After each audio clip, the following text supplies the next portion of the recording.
I found out I was pregnant by my affair partner, and when I finally told my husband, instead of worried questions about the baby, he collapsed into a rage, screaming about my betrayal while I stood there, heartbroken and terrified, facing this pregnancy completely alone.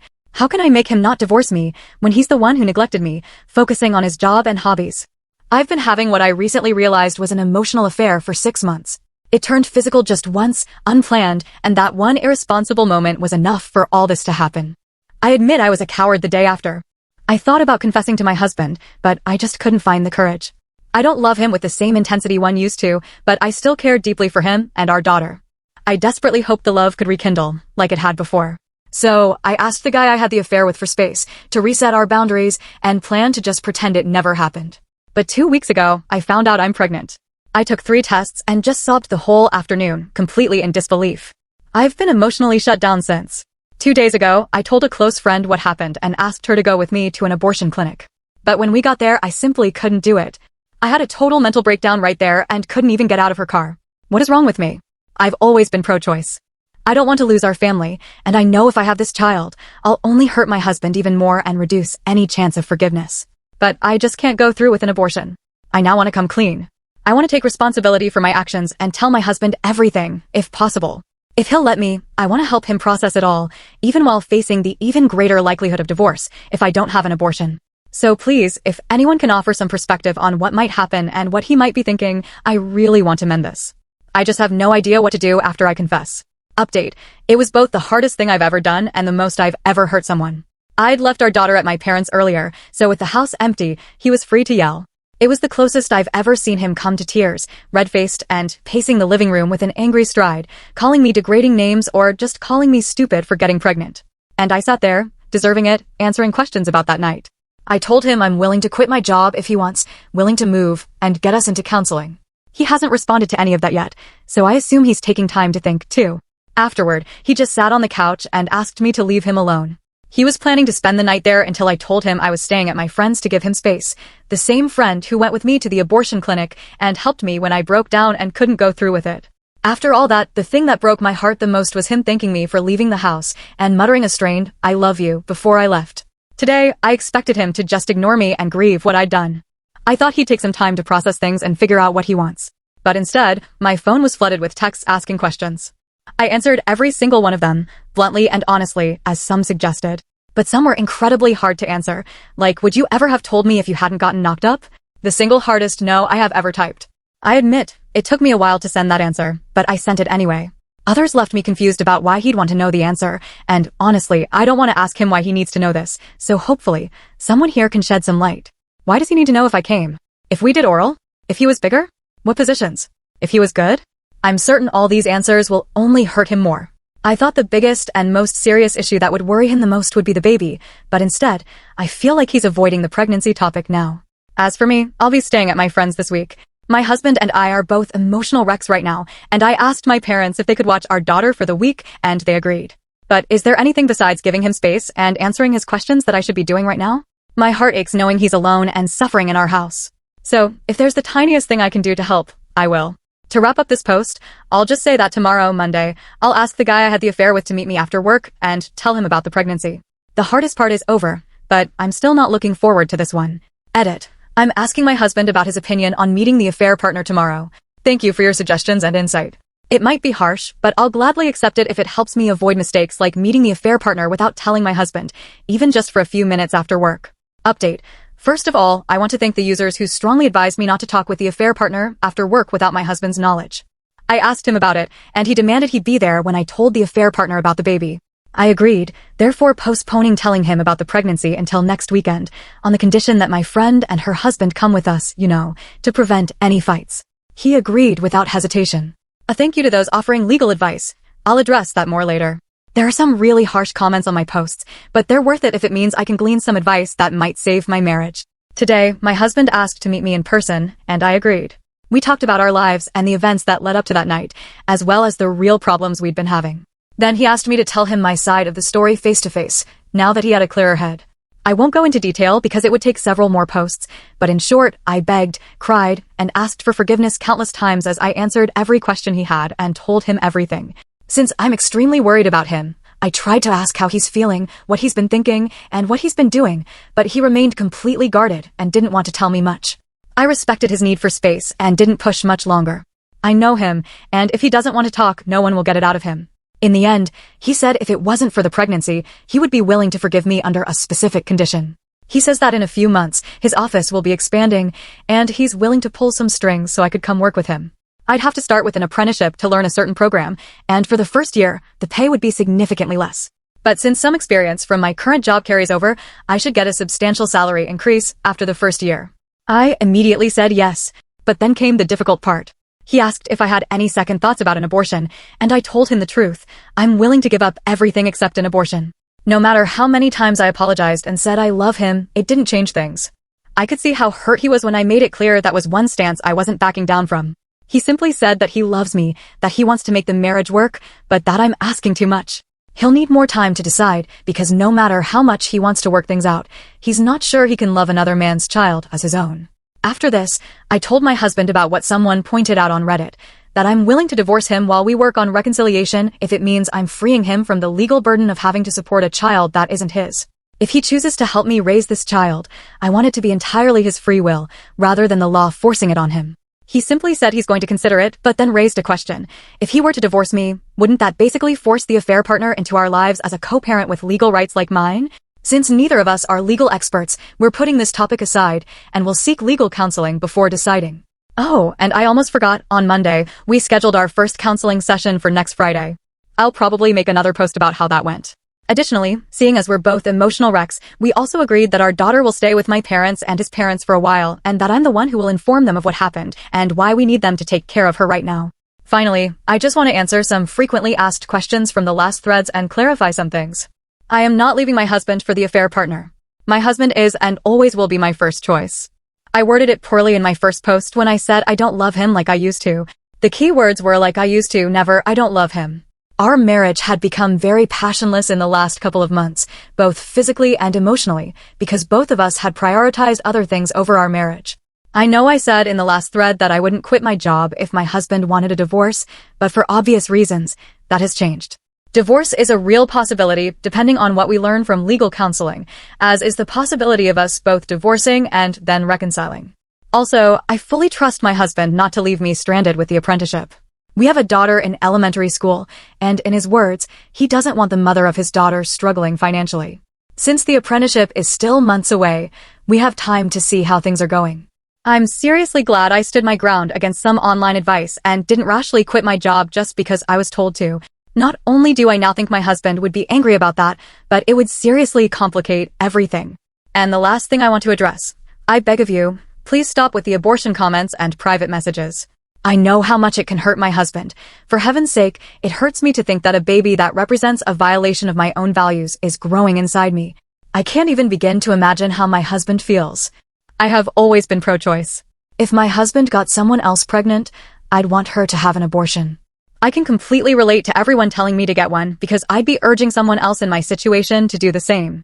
There hasn't been a single day I haven't been tempted to go to the clinic to make it disappear and make everything easier for everyone. But I simply can't. It feels invasive. It feels wrong. I've had a daughter grow inside me, and I can feel the same connection growing with this bunch of cells. It's completely illogical, I know. I'm being completely illogical, and all that just makes my own inability to act more confusing and hurtful. So, you can call me awful, you can call me stupid, selfish, irresponsible, disloyal. I know the moment I cheated, I became all of that, and I'm willing to tolerate all of it if it means I'm learning and striving to be the better person my husband deserves. Just please, stop throwing around the word abortion as if it isn't haunting me as the obvious choice I know I should make. Update. Today we had our first marriage counseling session, and the main conclusion was that we should have started it sooner, like way sooner, when the problems really began and we thought everything was okay. It was refreshing, to say the least. Listening to a third party's opinion that isn't biased toward my side, like my friend or someone who could hear the full story, unlike online forums, really broadened my perspective on what happened. It began with the counselor asking me how the emotional affair started. I explained that I'd known the affair partner since I started my job, but we didn't talk much. Our daily interactions began about 7 months ago when our offices reopened after remodeling during COVID, and we were placed on the same team with desks next to each other. Below is more or less how it started, how it ended, along with some conclusions our talk helped me reach. It began innocently. Discovering common interests and getting to know each other drew us closer naturally. I introduced him to my husband, and from then on, I started inviting him to join our group of friends for drinks, where he fit in pretty nicely.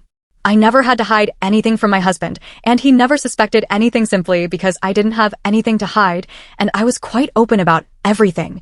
I was that comfortable with my husband, and he was that comfortable with me. My husband knew what the affair partner, and I talked about via text since I often showed him pictures and memes and included him in the jokes. I also always told him when and where I was with the affair partner or any other friend, and he never had a problem with it. I never flirted or did anything remotely suggestive with the affair partner. In truth, we were really good friends who had developed an overly close emotional connection, selfishly and while taking my marriage for granted. I started making more time for my new friend and simply spent less time with my husband. We shared everything with each other, from childhood details to current life problems. I did have some fleeting thoughts, of course, but rationalized them as normal, like anyone does when they see someone they're attracted to. I was too deep in the emotional affair to see what was really happening. I had fallen for the affair partner and taken my husband for granted, but at the same time, I didn't truly believe I would cheat. I had this deeply held, strict idea that cheating only meant having sex with someone else. I had no idea what an emotional affair was, so in my mind, what I was doing wasn't cheating. I was just having fun and enjoying another person's company. I assumed my husband would always be there, and I was more interested in spending time with someone else. In the end, neither I nor my husband saw the affair partner as a threat to our marriage. I was too comfortable. I assumed I'd stay with my husband forever, and something like me cheating would never happen. However, I never did anything to prevent it from happening, and so I am to blame.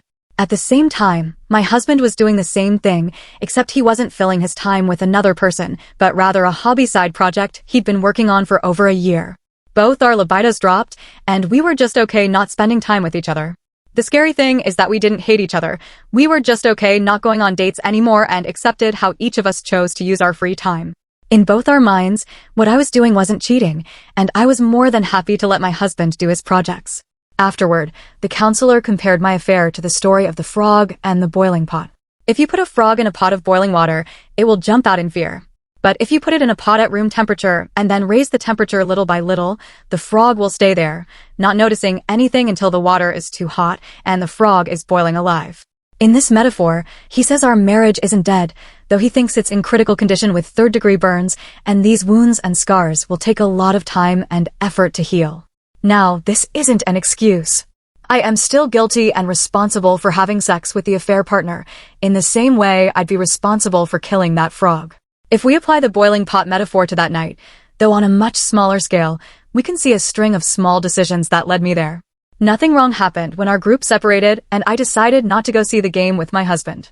Nothing wrong happened when our group arrived at the affair partner's apartment. Nothing wrong happened while we drank and played board games. And if you look at it from my past perspective, there's nothing wrong with two friends staying up late to talk about stuff. However, every single action that led to getting comfortable with him became morally questionable, and when he kissed me and I didn't stop him, I became responsible for everything that led to having unprotected sex. After talking about my affair, the counselor shifted focus to my husband, and I stayed quiet as I realized what he was doing. He had tried to get my husband's input while we talked about the affair and that night, but my husband doesn't open up easily and would never directly say how he felt about something, especially not to a stranger, even if we're paying for it. He's a stone wall, something I've always thought is unhealthy, and I've always hated that that's how he deals with problems. But the moment the counselor started assuming or theorizing things in the form of statements, he just started agreeing or denying things, and I cannot begin to describe how my heart crumbled listening to them. He said 3 things that completely broke me. He agreed that he felt stupid because he didn't notice I was falling for the affair partner and he didn't do anything. He agreed he was selfish and stupid for spending time on his hobby instead of me. He's been drinking to try and get the images of me having sex with another man out of his head. I don't want him to feel like this. I want to help him heal. Sadly, no matter how much the counselor tried, he completely avoided the topic of my pregnancy and our sex life. The most I could gather is that he still doesn't know what to do. He didn't go beyond what I already knew. He's willing and wants to forgive, but isn't sure he's capable of fathering a baby that isn't his. I absolutely hate myself for how my husband feels. I hated listening to him say he feels stupid about not noticing and not doing anything. I hated listening to him undervalue his hobbies. I love listening to him talk enthusiastically about them, even though I don't particularly enjoy them myself. In fact, I was planning on making more time to join him. I really hope he doesn't change his hobbies. As for the drinking, I know that's how he usually copes with bad news, so I can't say I'm not used to it, but I still hate it when he does it because it means he's seriously suffering. Though I must admit, hearing that he's willing and wants to forgive fills me with bittersweet hope. The session was ending by then, and I had become too emotional and started to cry right there. Finally, the counselor suggested we each schedule individual counseling sessions next week, each on different days. Now I'm here, left to reflect. I must admit, it felt good to write this out. If you guys have any input on what happened, feel free to tell me. Super short update. I didn't even think I'd need to write an update about this, but I've received so many messages asking the same thing that I just had to make this post to save my flooded inbox. Last weekend, my husband backed out of telling the affair partner and our parents about my pregnancy. He still hasn't told me why, and when I asked, he said he'll let me know when he makes up his mind. So yeah, here's the update people have been asking for. Note, I'm posting this from my phone, so I won't be sticking around to answer comments as quickly as I did before. Life continued in a strange limbo after my husband backed out of telling the affair partner and our families about the pregnancy. He remained quiet about his reasons, just saying he'd let me know when his mind was made up. It felt like another layer of uncertainty piled onto everything else. We were still living separately, me at my friend's, him in our house, and our daughter was still splitting her time between my parents and his, shielded from the immediate turmoil. We communicated mostly through text, keeping it brief and focused on logistics or checking in on each other's emotional state without really diving deep. Our individual counseling sessions started. Mine was a whirlwind of guilt, regret, and trying to understand how I could have let things get so out of control. My therapist helped me unpack the years of feeling neglected, the loneliness in the marriage, and how that vulnerability made me susceptible to the attention from the affair partner. It wasn't an excuse, but understanding the root causes felt necessary if I was ever going to truly change and prevent something like this from happening again. We talked a lot about my self-worth, which had clearly taken a hit both from the marital issues and my own actions. I confessed to her my ongoing struggle with the pregnancy, the rational knowledge that abortion would simplify things legally and emotionally for everyone, battling against the visceral, illogical connection I felt to the life growing inside me. She didn't pressure me, but helped me explore these conflicting feelings. I don't know exactly what happened in my husband's sessions, as he shared very little. He mentioned it was tough, that he was talking about the betrayal and the anger, but he kept the details close. That's just how he is. Processes things internally, in private. While part of me wanted him to open up completely, I also knew forcing him wouldn't help. I had to trust that he was working through it in his own way. The meeting with the affair partner finally happened the following weekend. My husband, my friend, and her husband came with me. It was incredibly awkward and tense. The affair partner looked surprised to see my husband and friends. I was shaking as I told him, simply and directly, that I was pregnant. His reaction was shock, followed by a lot of stammering and looking nervously at my husband. My husband remained silent, a stone wall, his face unreadable, which somehow felt more intimidating than anger. My friend and her husband mostly just observed, their presence a silent support and, as planned, a deterrent to any kind of physical confrontation. We didn't discuss details, it was just about delivering the news. He asked a few questions about dates, looking increasingly pale. My husband finally spoke, his voice low and steady, telling the affair partner that they would be in touch regarding next steps, particularly legal ones. The affair partner nodded quickly, clearly wanting to escape. We left shortly after. There was no apology from him, no offer of support, just fear and discomfort. It solidified for me that he was never anything more than a momentary distraction, a poor choice made in a vulnerable state. Telling our parents was another ordeal. My parents were heartbroken and angry for me, but also disappointed in my actions. They were supportive of me personally, but struggled with the situation regarding the baby and the potential impact on our daughter and the marriage. His parents were devastated. They adore their granddaughter and were deeply hurt by the betrayal. It was incredibly difficult explaining why their granddaughter would be staying with them, admitting the mess I had created. They were surprisingly gracious, focusing on our daughter's well-being, but the hurt in their eyes was undeniable. It added another layer to my guilt. The legal consultation was eye-opening and stressful. We spoke to a lawyer specializing in family law. They explained the complexities of paternity, divorce, and co-parenting. If we divorced and I kept the baby, the affair partner could potentially seek paternity rights and obligations like child support, forcing him into our lives legally. If my husband chose to raise the child as his own after a divorce, establishing legal paternity for him would be complicated and unusual. If we stayed married, my husband could legally adopt the child later, or simply raise them as his own with his name on the birth certificate, though a paternity test could still challenge this later. The lawyers strongly advised a paternity test on the baby to clarify the biological father, regardless of our eventual decision. This was something my husband was already considering. The discussion about annulment seemed less likely given the length of our marriage and having a child together already. Divorce seemed the most probable legal path if we couldn't reconcile. It made the reality of everything so stark and terrifying. My husband's decision regarding the pregnancy weighed heavily on him. He went back and forth, the desire to save our family battling against the pain of the betrayal and the fundamental difficulty of accepting another man's child. He would have moments where he seemed almost ready to commit to working through it, talking about the future, and then he would withdraw, the hurt resurfacing. He confided briefly that the explicit questions he'd texted me weren't just morbid curiosity. They were a desperate attempt to understand the depth of the betrayal, to visualize it in a way that might make it feel real and comprehensible. Or perhaps so awful it would push him past the hope of forgiveness. He admitted it didn't help, only made things worse, which is why he stopped asking. We continued counseling, both together and individually. The joint sessions were slow, painful steps towards rebuilding communication, acknowledging the failures on both sides of the marriage before the affair. He admitted his neglect, his emotional unavailability, and how his focus on hobbies and work had left me feeling unseen and unloved. I took full responsibility for my choice to seek validation outside the marriage and, unforgivably, turning an emotional connection into a physical betrayal. We were forced to confront the silent resentment that had built up between us. The job offer at his office remained on the table, a strange potential lifeline that hinged entirely on the outcome of everything else. It represented a willingness on his part to integrate our lives in a new way, but it was conditional. Ultimately, the decision came down to the baby. After weeks of agonizing, counseling, and quiet reflection, my husband sat me down. He was calm, his expression tired but resolute. He said he loved me, and he loved our daughter more than anything. He acknowledged his own part in the marital breakdown. He said he wanted to forgive me, truly wanted to move past the betrayal. But he couldn't, not while facing the reality of raising another man's child. He explained that every time he looked at the baby, whenever they were born, he would be reminded of the affair, the lie, the pain. He wasn't sure he could love the child without resentment, and he refused to bring a child into the world knowing they might not receive his unconditional love. It was the hardest thing he'd ever had to say, and the hardest thing I'd ever had to hear. He decided that, while he would support me through the end of the pregnancy and ensure I was stable, he couldn't stay married. The plan was to proceed with a divorce after the baby was born.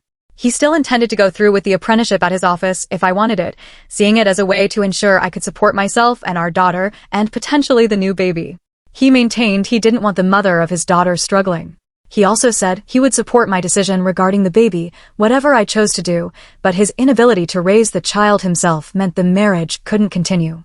The conversation was tearful, but there was a painful finality to it. We discussed co-parenting our daughter, setting boundaries, and how we would navigate the future separately.